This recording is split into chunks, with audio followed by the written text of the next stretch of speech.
여러분께 오늘 정말 특별한 간증을 나누고 싶습니다.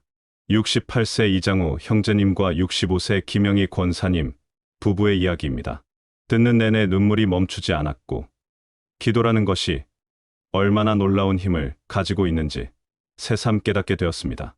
평생 하나님을 믿지 않던 한 남자가 어떻게 믿음의 사람으로 변화되었는지 그 놀라운 이야기를 들어보시기 바랍니다. 이장우 형제님은 30년간 군복무를 하신 중령 출신입니다. 1955년생으로 한국전쟁의 상흔이 남아있던 시절에 태어나신 분입니다. 어려서부터 현실이 냉혹하다는 것을 몸소 체험하며 자라셨습니다. 가난한 농가에서 태어나 오직 실력으로만 살아남아야 했던 분이셨습니다. 중학교 때부터 성적이 뛰어났던 이장우 형제님은 육군 사관학교에 진학했습니다. 사관학교 4년, 그리고 30년간의 군 생활 동안 오직 한 가지만 믿었습니다. 바로 자신의 능력과 노력이었습니다. 하늘은 스스로 돕는 자를 돕는다는 말을 좌우명으로 삼고 살아오셨습니다. 전형적인 군인, 기질로 모든 것을 논리적이고 현실적으로 판단하는 분이셨습니다. 68세가 된 지금도 등은 곧고 말투는 간결했습니다. 매일 새벽 5시에 일어나 조깅을 하고 규칙적인 생활을 유지하는 것이 그분의 철학이었습니다. 하지만 한 가지, 그분에게는 믿음이라는 것이 없었습니다. 종교란 약한 사람들이 의지하는 것이야. 나는 내 힘으로 살아왔고 앞으로도 그럴 거야. 이것이 이장우 형제님의 일관된 생각이었습니다. 반면 아내인 김영희 권사님은 완전히 달랐습니다. 1958년생으로 평양에서 월남한 기독교 집안에서 태어나신 모태신앙인이셨습니다. 할아버지가 평양에서 장로를 하셨고 아버지도 집사였습니다. 어려서부터 성경 말씀과 찬송가를 듣고 자라신 분이셨습니다. 김영희 권사님은 대학교 2학년 때 학과 선배였던 이장우 형제님을 만났습니다. 당시 육사생도였던 이장우 형제님의 반듯하고 책임감 있는 모습에 마음을 빼앗겼습니다. 하지만 한 가지 걱정이 있었습니다. 그분이 하나님을 믿지 않는다는 것이었습니다. 교제할 때 김영희 권사님이 조심스럽게 물어봤습니다. 오빠, 교회 같이 다녀볼까요? 미안해. 나는 그런 건 믿지 않아. 하지만 내가 믿는 건 존중해. 김영희 권사님은 기도했습니다. 하나님, 이 사람이 언젠가는 주님을 만날 수 있도록 도와주세요. 그렇게 45년간 매일 남편을 위해 기도해 오셨습니다. 결혼 후에도 김영희 권사님은 한결같이 새벽 기도를 나가셨습니다. 가정 예배를 인도하시며 가족을 믿음으로 이끌어오려고 노력하셨습니다. 하지만 남편만은 달랐습니다. 존중은 해주지만 참여는 하지 않았습니다. 그런 부모님 사이에서 태어난 딸 소연 씨는 어머니를 닮아 깊은 신앙심을 가진 40세의 성숙한 여성이었습니다. 연세대학교 신학과를 졸업하고 현재는 교회 전도사로 섬기고 있습니다. 결혼은 하지 않고 부모님을 모시며 살고 있었습니다. 소연 씨는 어려서부터 아버지를 전도하고 싶었습니다. 하지만 강요하면 더 마음의 문을 닫을 것 같아서 늘 조심스러웠습니다. 대신 자신의 삶으로 보여드리려고 노력했습니다. 아버지가 힘들어하실 때면 조용히 곁에서 위로해드리고 생일이나 특별한 날에는 정성스럽게 준비해서 기쁘게 해드렸습니다. 아빠 덕분에 제가 이렇게 바르게 자랄 수 있었어요. 언젠가는 아빠도 하나님의 사랑을 느끼실 거예요. 소연 씨는 늘 이렇게 말하며 아버지에 대한 존경과 사랑을 표현했습니다. 하지만 이장우 형제님의 대답은 늘 같았습니다. 소연아, 내가 착하게 자란 건 내 엄마 덕분이야. 나는 현실주의자야. 보이지 않는 걸 믿을 수는 없어. 그럴 때마다 소연 씨는 속으로 기도했습니다. 하나님, 아버지의 마음을 열어주세요. 아버지도 주님의 사랑을 알 수 있도록 도와주세요. 2024년 11월 3일 일요일 아침이었습니다. 서울 강남구 대치동에 사는 이장우 형제님 가족의 평범한 하루가 시작되었습니다. 새벽 5시, 김영희 권사님은 어김없이 일어나 세수를 하고 교회로 새벽 기도를 나가셨습니다. 45년간 한 번도 빠뜨린 적이 없는 새벽 기도였습니다.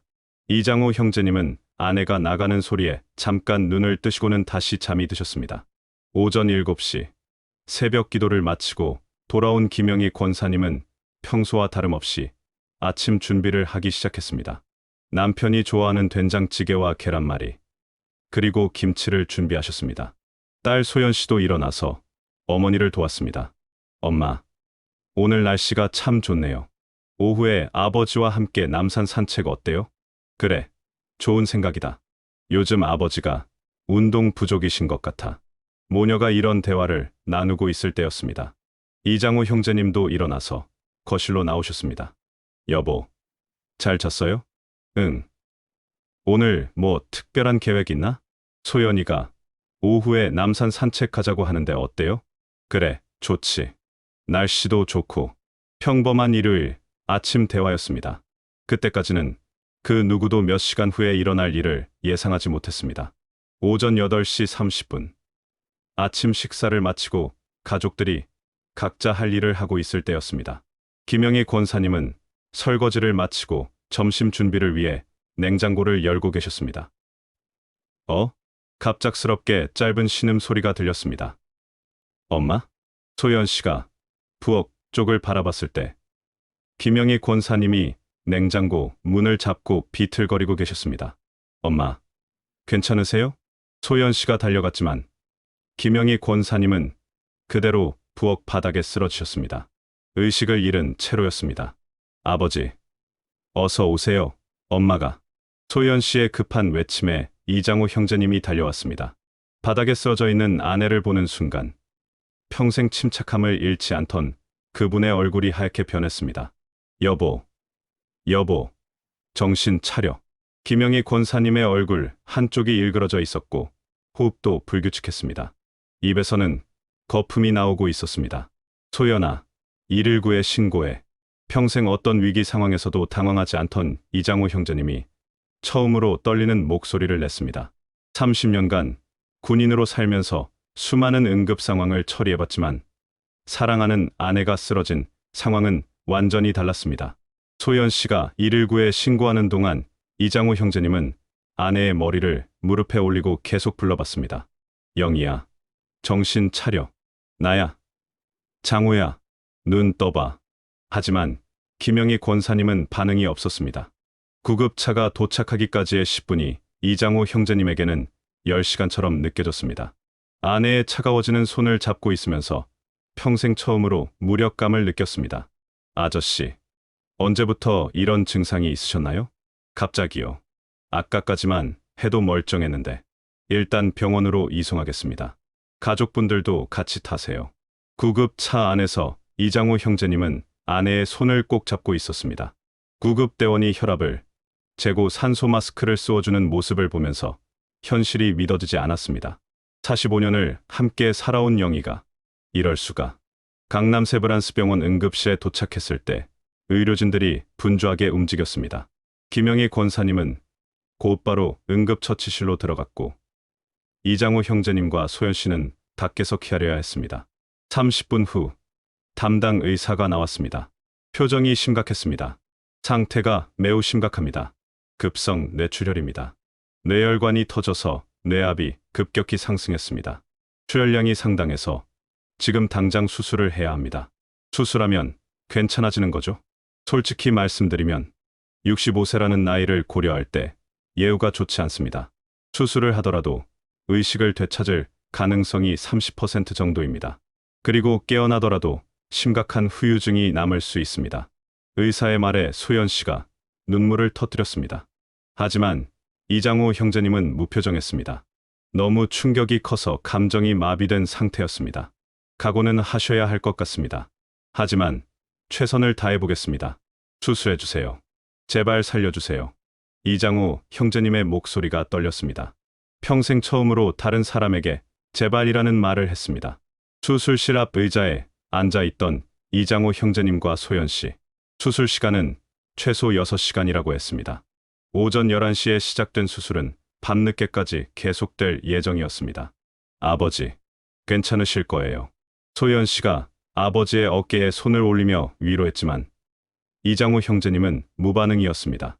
두 손을 꼭 쥐고 수술실 문만 바라보고 계셨습니다. 이럴 수가.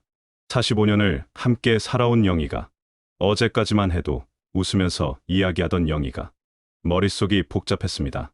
결혼 후 45년간의 추억들이 파노라마처럼 지나갔습니다. 신혼 때 영희가 서툰 솜씨로 요리해주던 모습, 소연이를 낳아 기뻐하던 모습, 자신이 진급할 때마다 누구보다 기뻐해주던 모습. 왜 이런 일이? 왜 하필 영희에게? 오후 3시, 점심도 거르고 계속 기다리던 이장호 형제님에게 소연 씨가 김밥을 사왔습니다. 아버지, 조금이라도 드세요. 몸 상하시면 안 돼요. 못 먹겠다. 목으로 넘어가지 않아. 그래도 조금만. 엄마가 깨어나시면 아버지가 건강해야 돌봐드릴 수 있잖아요. 소연 씨의 말에 이장호 형제님이 김밥 한 조각을 입에 넣었지만 씹기가 힘들었습니다. 오후 6시, 여전히 수술은 진행 중이었습니다. 간호사가 나와서 수술이 복잡해서 시간이 더 걸릴 것 같다고 했습니다. 출혈 부위가 생각보다 광범위해서 신중하게 진행하고 있습니다. 조금만 더 기다려주세요. 이장호 형제님의 세상이 무너져 내리는 느낌이었습니다. 평생 자신의 힘으로 모든 것을 해결해왔는데 이번만은 어떻게 할 방법이 없었습니다. 밤 9시가 되었습니다. 수술실 앞에는 이장호 형제님과 소연 씨만 남아 있었습니다. 다른 환자 가족들은 오고 갔지만 그들은 10시간째 그 자리를 지키고 있었습니다. 아버지, 많이 힘드시죠? 소연아. 이장호 형제님이 처음으로 입을 열었습니다. 네. 아버지. 만약에 엄마가 말을 끝내지 못했습니다. 상상하고 싶지 않은 상황이었습니다. 그때 소연 씨가 조용히 성경책을 아버지 무릎 위에 놓았습니다. 아버지, 그냥 읽어봐도 돼요. 억지로 믿으라는 말이 아니에요. 마음이 조금이라도 편해질지 모르잖아요. 평소 같으면 밀쳐냈을 것입니다. 그런 건 소용없다. 단호하게 거절했을 것입니다. 하지만 그날은 달랐습니다. 너무 무력했습니다. 할 수 있는 게 아무것도 없었습니다. 이장호 형제님은 떨리는 손으로 성경을 펼쳤습니다. 어디를 읽어야 할지 몰라 아무 페이지나 폈는데 마태복음 6장이 나왔습니다. 그러므로 너희는 이렇게 기도하라. 하늘에 계신 우리 아버지여, 이름이 거룩히 여김을 받으시오며 나라가 임하시오며 뜻이 하늘에서 이루어진 것 같이 땅에서도 이루어지다. 오늘 우리에게 일용할 양식을 주시옵고 우리가 우리에게 죄 지은 자를 사하여 준 것 같이 우리 죄를 사하여 주시옵고 우리를 시험에 들게 하지 마시옵고 다만 악에서 구하시옵소서. 나라와 권세와 영광이 아버지께 영원히 있사옵나이다. 아멘. 주기도문이었습니다. 평생 들어만 봤던 기도문이었습니다. 아내와 딸이 매일 외우는 것을 옆에서 들었지만 관심을 갖지 않았던 기도였습니다. 하지만 그날 밤 그 기도문이 다르게 들렸습니다. 하늘에 계신 우리 아버지여. 정말 하늘에 아버지가 계시는 걸까? 만약 정말 계신다면 제발 영희를 살려달라고 부탁드려볼까? 새벽 2시, 병원 복도는 조용했습니다. 소연 씨는 의자에서 조금 졸고 있었고 이장호 형제님은 잠을 이룰 수 없었습니다. 이장호 형제님은 조용히 일어나 복도 끝쪽으로 걸어갔습니다. 사람이 없는 한적한 곳에서 창문을 바라봤습니다. 밤하늘에는 별들이 반짝이고 있었습니다. 별들도 누군가 만든 걸까? 이 모든 것들이 저절로 생긴 걸까? 평생 과학적이고 합리적으로만 생각해왔는데 그날 밤은 달랐습니다. 너무 절망적이었습니다. 의지할 곳이 없었습니다. 그때 이장호 형제님은 평생 처음으로 무릎을 꿇었습니다. 68년 인생에서 그 누구에게도 무릎을 꿇어본 적이 없던 분이었습니다. 부모님께도, 상관에게도, 그 누구에게도 굽히지 않고 살아온 자존심 강한 남자였습니다. 하지만 그 순간 차가운 병원 복도 바닥에 무릎을 꿇었습니다. 하나님, 처음으로 하나님이라는 이름을 불렀습니다. 정말 계신다면, 목소리가 떨렸습니다. 제발 영희를 살려주세요. 영희가 죽으면 저는 어떻게 살아가라는 말입니까? 눈물이 떨어졌습니다. 평생 울어본 적이 없던 남자의 눈물이었습니다. 군인으로 살면서 동료의 죽음을 봤을 때도, 부모님이 돌아가셨을 때도 울지 않았던 그분이 처음으로 눈물을 흘렸습니다. 저는 평생 당신을 믿지 않았습니다. 아내가 교회 다니는 것도 이해할 수 없었고, 딸이 전도사 하는 것도 달갑지 않았습니다. 하지만 지금은 너무 무력합니다. 믿을 게 없어서 믿어보려고 합니다. 45년을 함께 살아온 영희를 제발 살려주세요. 영이 없인 저는 아무것도 못합니다. 그렇게 새벽 3시까지 기도했습니다. 기도라고 할 수도 없는 그냥 중얼거림 같은 간절함이었습니다. 제가 뭘 해야 할지 모르겠습니다. 어떻게 기도해야 할지도 모르겠습니다. 하지만 정말 간절합니다. 제발, 제발. 그 시간, 의식을 잃고 중환자실에 누워있던 김영희 권사님에게는 놀라운 일이 일어나고 있었습니다. 권사님은 나중에 이렇게 말씀하셨습니다. 꿈인지 환상인지 정확히 구분할 수는 없어요. 하지만 너무나 생생했어요. 제가 어떤 아름다운 곳에 있었는데 온통 꽃밭 같은 곳이었어요. 들판에는 이름도 모르는 아름다운 꽃들이 피어 있었고 나비들이 날아다니고 있었어요. 공기도 너무 맑고 향기로웠어요. 걸으면서도 전혀 피곤하지 않았고 몸이 너무 가벼웠어요. 마치 20대로 돌아간 것 같은 느낌이었어요. 그곳을 걸어가는데 앞에서 환한 빛이 보였어요. 너무 밝아서 눈을 뜰 수 없을 정도였지만 이상하게 따뜻하고 평안했어요. 그 빛 속에서 음성이 들렸다고 하셨습니다. 영희야. 네? 누구십니까? 내 남편이 너를 부르고 있구나. 네. 무슨 말씀인지. 그의 기도가 여기까지 닿았다. 평생 나를 믿지 않던 사람의 간절한 부르짖음이 하늘 문을 열었구나. 김영희 권사님은 깜짝 놀랐습니다.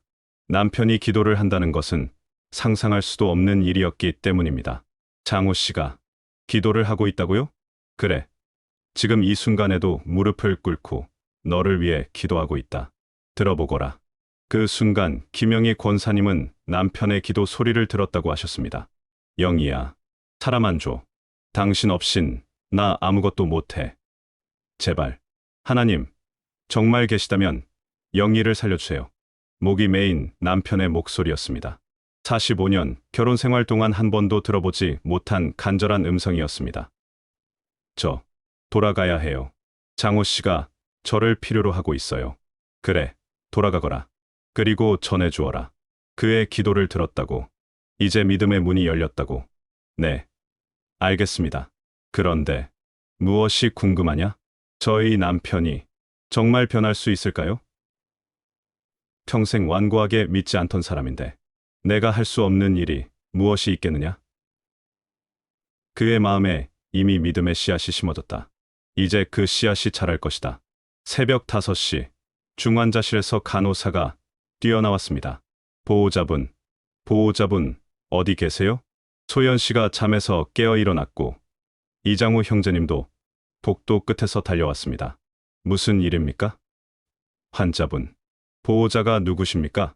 네, 남편입니다. 환자분 의식이 돌아오고 있어요. 뇌파의 반응이 나타나고 있습니다. 이장우 형제님과 소연 씨가 급히 중환자실로 향했습니다.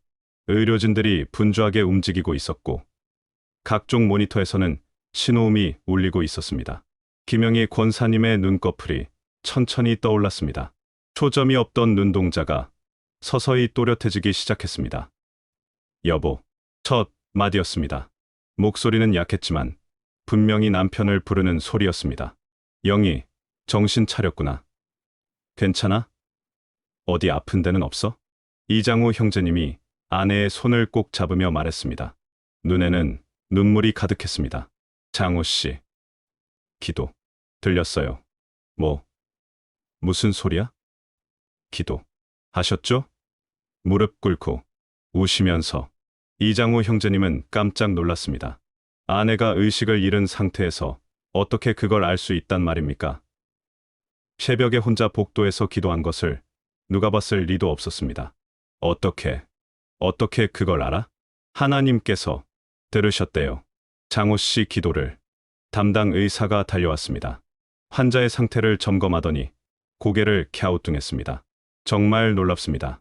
이 정도 출혈량에서 이렇게 빠르게 의식을 회복하는 건 의학적으로 설명하기 어려운 일입니다. 그럼 이제 괜찮은 건가요? 아직 완전히 안심할 수는 없습니다. 하지만 이 정도로 의식이 또렷하다면 회복 가능성이 매우 높습니다. 정말 기적에 가깝습니다. 간호사도 신기해했습니다. 30년간 중환자실에서 근무했는데 이런 경우는 처음 봅니다. 어제 저녁까지만 해도 생명이 위험한 상태였는데 그날부터 이장우 형제님이 달라지기 시작했습니다.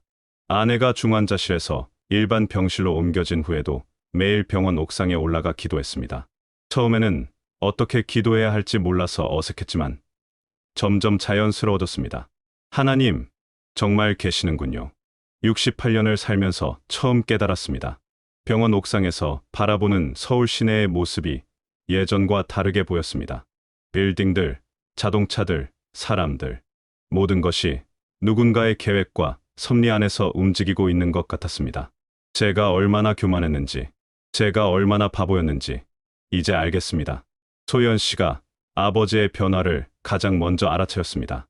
예전에는 병문안을 와도 주로 아무 말 없이 앉아만 계셨는데 이제는 어머니와 대화도 많이 하시고 간병도 적극적으로 도와주셨습니다. 아버지, 많이 달라지신 것 같아요. 그래? 나도 모르게 그런가? 네. 예전보다 훨씬 따뜻해지신 것 같아요. 그리고 평안해 보이세요. 이장우 형제님은 딸 앞에서 처음으로 고개를 숙였습니다. 소연아, 미안하다. 그동안 아빠가 너무 고집스러웠구나. 너와 엄마가 믿는 하나님이 정말 계시는구나. 아버지, 40년간 너와 엄마가 나를 위해 기도해준 걸 이제야 알겠다. 고마웠다. 소연 씨의 눈에 눈물이 맺혔습니다. 40년간 기다려온 순간이었습니다. 김영희 권사님의 회복은 의료진들도 놀랄 정도로 빨랐습니다. 뇌출혈 후 보통 몇 달의 재활치료가 필요한데 권사님은 3주 만에 혼자서 걸을 수 있게 되었습니다. 정말 특이한 케이스입니다. 65세 나이에 이 정도 출혈에서 이렇게 빠르게 회복되는 건 의학 교과서에 나와도 될 정도예요. 담당 의사의 말이었습니다. 회복 과정에서 김영희 권사님은 남편에게 자신이 경험한 영적 체험을 자세히 들려주었습니다. 당신이 기도하는 소리를 정말로 들었어요. 영희야, 사람 안 줘. 당신 없인 나 아무것도 못해라고 하시던. 정말 신기하다. 내가 그렇게 기도한 건 맞지만 어떻게 내가 들을 수 있었지? 하나님께서 들려주셨어요. 그리고 말씀하셨어요. 당신의 기도가 하늘 문을 열었다고. 이장우 형제님은 더 이상 의심할 수 없었습니다. 과학적으로 설명할 수 없는 일들이 너무 많았습니다. 이번 중에 이장우 형제님은 성경을 읽기 시작했습니다. 딸 소연 씨가 가져다 준 쉬운 번역본 성경이었습니다. 아버지, 창세기부터 차근차근 읽어보세요. 억지로 이해하려고 하지 마시고 편안한 마음으로. 처음에는 이해하기 어려운 부분이 많았습니다. 하지만 신약으로 넘어가서 예수님의 이야기를 읽을 때는 달랐습니다. 특히 예수님이 십자가에서 돌아가시는 부분을 읽을 때는 가슴이 뜨거워졌습니다. 이분이 나를 위해서도 죽으셨다는 건가? 한 달 후, 김영희 권사님이 퇴원하게 되었습니다. 의사들도 놀라워하는 완전한 회복이었습니다. 후유증도 전혀 없고 모든 수치가 정상입니다. 정말 축하드립니다. 집으로 돌아온 첫날 밤, 이장우 형제님은 아내에게 말했습니다. 영희야, 고마워. 살아줘서 고마워. 그리고 나도 이제 믿고 싶어. 정말요? 응. 더 이상 부정할 수 없어. 하나님이 정말 계시고 우리를 사랑하신다는 걸 이제 알겠어. 그날 밤 이장우 형제님은 처음으로 가족과 함께 기도했습니다. 서툰 기도였지만 진심이 담겨 있었습니다. 하나님, 감사합니다. 영희를 살려주셔서 감사하고 저에게 믿음을 주셔서 감사합니다. 앞으로 하나님의 뜻에 따라 살아가겠습니다. 퇴원 후 첫 번째 주일이었습니다. 이장우 형제님이 처음으로 교회에 가겠다고 하셨습니다. 45년 결혼 생활 중 처음 있는 일이었습니다. 정말 가실 거예요? 김영희 권사님이 믿어지지 않는다는 표정으로 물었습니다. 응. 더 이상 미룰 수 없을 것 같아. 하나님께 제대로 감사 인사를 드려야겠어. 그날 아침, 이장우 형제님은 평생 처음으로 교회복을 입었습니다. 소연 씨가 미리 준비해둔 정장이었습니다. 교회에 들어서는 이장우 형제님의 발걸음은 어색했습니다. 하지만 김영희 권사님과 딸 소연 씨와 함께 나란히 앉았을 때 마음에는 평안이 찾아왔습니다. 교회 성도들도 이장우 형제님의 첫 출석을 반겨주었습니다. 45년간 김영희 권사님을 위해 기도해왔던 분들이었습니다. 장로님, 정말 반갑습니다. 오래 기다렸습니다. 아직 장로는 아니고 이제 막 믿기 시작한 초신자입니다. 하지만 하나님 보시기에는 귀한 믿음입니다. 예배가 시작되었습니다. 찬양이 울려 퍼질 때 이장우 형제님은 가사를 몰라서 그냥 들었습니다. 하지만 신기하게도 마음이 뜨거워졌습니다. 주님 다시 오실 때까지라는 찬양이 특히 마음에 와 닿았습니다. 가사의 의미는 정확히 몰랐지만 선율이 아름다웠고 성도들이 부르는 모습이 감동적이었습니다. 목사님이 설교단에 올라가셨습니다. 제목이 기도의 응답이었습니다. 마치 이장우 형제님을 위한 설교 같았습니다. 여러분, 기도는 하나님의 마음을 바꾸는 것이 아닙니다. 우리의 마음을 하나님께 맞추는 것입니다. 하나님은 우리가 기도하기 훨씬 전부터 우리의 필요를 아시고 준비하고 계십니다. 이장우 형제님의 눈에 눈물이 맺혔습니다. 때로는 불신자의 간절한 부르짖음도 하나님은 들으십니다. 그분은 사랑이시기 때문입니다. 우리가 믿기 전부터 우리를 사랑하고 계시기 때문입니다. 이사야 65장 24절에 이런 말씀이 있습니다. 그들이 부르기 전에 내가 응답하겠고 그들이 말을 마치기 전에 내가 들으리라. 하나님은 우리의 기도를 미리 아시고 계시는 분입니다. 설교를 들으면서 이장우 형제님은 자신의 경험을 떠올렸습니다. 정말로 하나님이 자신의 기도를 들어주셨고 아내를 살려주셨습니다. 설교가 끝나고 기도 시간이 되었습니다. 이장우 형제님도 고개를 숙였습니다. 하나님, 감사합니다. 68년을 살면서 처음으로 감사라는 말을 진심으로 드립니다. 영희를 살려주셔서 감사하고 저에게 믿음을 주셔서 감사합니다. 앞으로 남은 인생 하나님과 함께 살아가겠습니다. 예배 후 목사님이 이장우 형제님에게 다가왔습니다. 처음 나오셨다면서요? 반갑습니다. 네, 목사님. 68세에 처음 교회에 나왔습니다. 늦지 않으셨습니다. 하나님께는 때가 있으신 법이니까요. 앞으로 천천히 배워가시면 됩니다. 그 이후로 이장우 형제님은 매일 아침 아내와 함께 주기도문으로 하루를 시작하게 되었습니다. 처음에는 소연 씨가 가르쳐줘서 한 구절씩 따라했지만 금세 외우게 되었습니다. 하늘에 계신 우리 아버지여, 이름이 거룩히 여김을 받으시오며. 예전에는 그냥 외우는 기도문인 줄 알았는데 이제는 한 구절 한 구절의 의미가 마음에 와 닿았습니다. 특히 우리에게 일용할 양식을 주시옵고라는 부분에서는 항상 감사의 눈물이 흘렸습니다. 아내가 살아있다는 것, 함께 기도할 수 있다는 것이 얼마나 큰 은혜인지 깨달았기 때문입니다. 나라가 임하시오며 뜻이 하늘에서 이루어진 것 같이 땅에서도 이루어지이다. 이 부분을 기도할 때는 하나님의 계획과 섭리에 자신을 맡긴다는 의미로 받아들였습니다. 평생 자신의 뜻대로 살려고 했는데 이제는 하나님의 뜻을 구하게 되었습니다. 동네 사람들도 이장우 형제님의 변화를 놀라워했습니다. 예전에는 무뚝뚝하고 말수가 적던 분이 이웃들에게 먼저 인사를 건네고 어려운 일이 있으면 도움을 주려고 하셨습니다. 장우 형, 요새 많이 달라졌네. 뭔 좋은 일 있나? 하나님을 만났어. 68살에 처음으로. 하나님, 형이? 응. 아내가 쓰러져서 병원에 있을 때 처음으로 기도해봤는데 정말로 들어주시더라고. 그렇게 담담하게 답하시는 이장우 형제님의 얼굴에는 평안함이 있었습니다. 군 동기들과의 모임에서도 화제가 되었습니다. 야, 장우야, 내가 교회를 다닌다고? 응. 다니기 시작했어. 아니, 평생 종교는 미신이라고 하던 내가? 사람은 변할 수 있는 거야. 나도 이제 알겠더라. 내가 얼마나 교만했는지. 동기들도 이장우 형제님의 진지한 모습에 놀랐습니다. 예전에는 종교 이야기만 나와도 비웃거나 화제를 돌렸는데 이제는 진지하게 이야기를 나누었습니다. 이장우 형제님과 김영희 권사님 부부는 지금도 건강하게 지내고 계십니다. 김영희 권사님은 뇌출혈 후유증 없이 완전히 회복되었고 이장우 형제님도 신앙생활에 점점 깊이 들어가고 계십니다. 현재는 매주 수요일에 강남 세브란스병원 원목실에서 환자들을 위해 기도해주는 봉사를 하고 계시고 특히 가족 중에 믿지 않는 분이 있는 환자들에게는 이장우 형제님이 직접 간증을 나누어 주신다고 합니다. 저도 68살까지 안 믿었어요. 평생 종교는 미신이라고 생각했고 아내가 교회 다니는 것도 이해할 수 없었어요. 하지만 하나님은 포기하지 않으셨어요. 가장 절망적인 순간에 제게 오셨어요. 당신도 늦지 않았어요. 그 말을 들은 많은 분들이 마음 문을 열게 되었다고 합니다. 특히 나이 드신 남성 환자들이 이장우 형제님의 간증에 많은 감동을 받는다고 합니다. 딸 소연 씨는 이렇게 말씀하셨습니다. 40년간 아버지를 위해 기도했어요. 어머니도 45년간 기도하셨고요.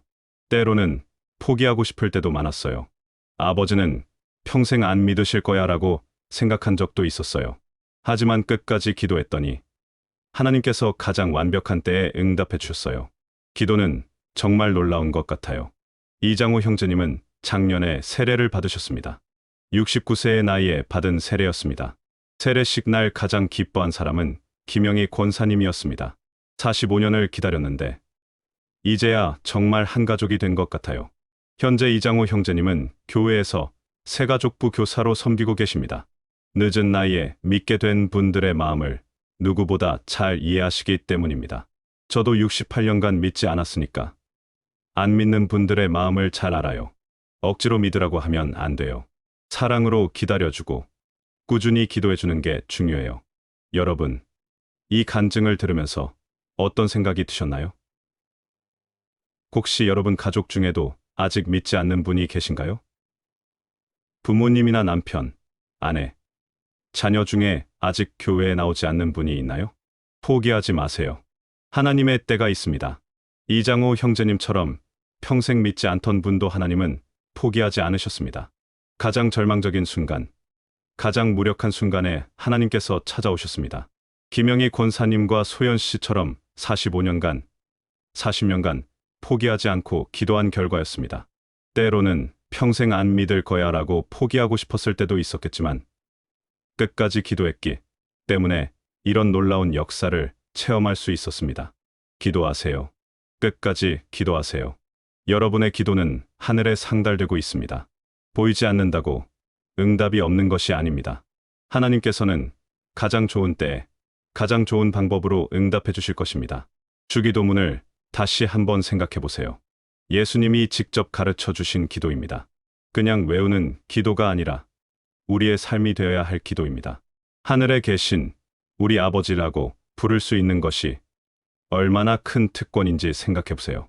이 세상을 창조하신 하나님을 아버지라고 부를 수 있다니요.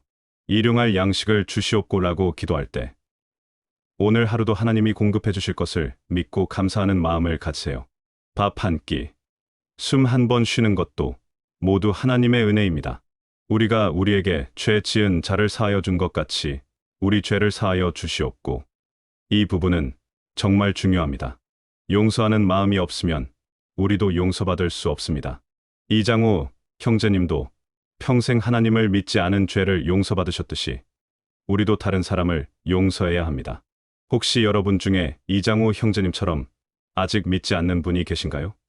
늦지 않았습니다. 하나님은 여러분을 기다리고 계십니다. 지금 이 순간에도 여러분을 사랑하고 계십니다. 겸손한 마음으로 하나님께 나아가세요. 하나님, 정말 계신다면 저에게도 알려주세요 라고 기도해보세요. 진심으로 구하는 자에게 하나님은 반드시 응답해 주십니다. 댓글로 아멘이라고 써주세요. 여러분의 믿음과 기도 제목도 나누어 주세요. 함께 기도하겠습니다. 특히 가족 중에 아직 믿지 않는 분이 있다면 그 이름을 적어주세요. 함께 기도하겠습니다. 구독과 좋아요, 알림 설정도 부탁드립니다. 더 많은 분들에게 하나님의 사랑과 은혜를 전하는 일에 동참해주세요. 여러분의 작은 클릭 하나가 누군가에게는 큰 위로와 힘이 될 수 있습니다. 하나님의 은혜와 평안이 여러분과 여러분의 가정에 충만하기를 축복합니다. 특히 아직 믿지 않는 가족들을 위해서도 계속 기도하시고 포기하지 마시기 바랍니다. 하나님의 때가 반드시 있습니다. 은혜롭게 시청하셨다면 댓글에 아멘이라고 남겨주세요. 여러분의 소중한 한마디가 복음을 전하는 데 큰 힘이 됩니다. 주님의 평안과 사랑이 언제나 여러분과 함께 하시기를 기도드립니다.